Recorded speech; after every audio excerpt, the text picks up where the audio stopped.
Do you have any lawyers on your team?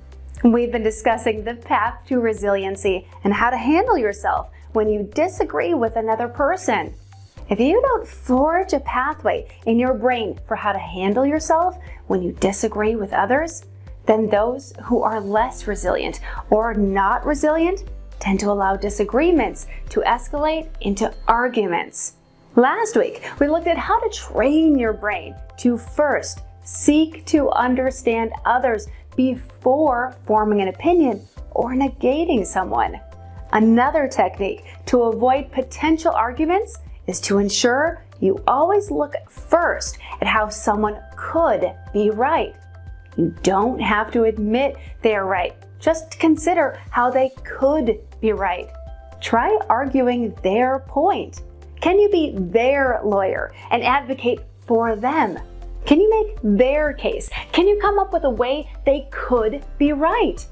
This is very healthy because all too often we have a gap between our intentions and our behavior, which is another way to make a case for someone else. Most people don't want to hurt other people or do things that cause problems for others.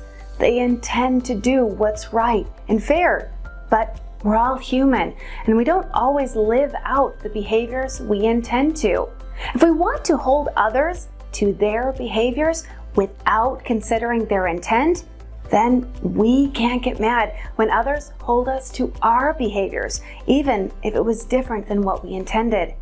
Thinking the best of each other and advocating for each other by looking to their intentions is a principle we instill in our home team.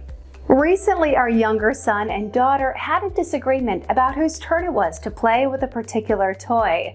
I could tell that the disagreement was on a path to a full-blown argument, and I knew they were not in the mindset to hear each other's side of the story. So I asked if they could each give me a reason why the other person might think it was their turn. It took them a few moments to turn from the negative path they were on to focusing on options in favor of the other person. The first few options were pretty wild. Our son said his sister thinks she can have the toy because the Queen of England declared it. We all obviously began laughing, which lowered their resistance to prove the other wrong. In the end, they were able to share how the other could be right.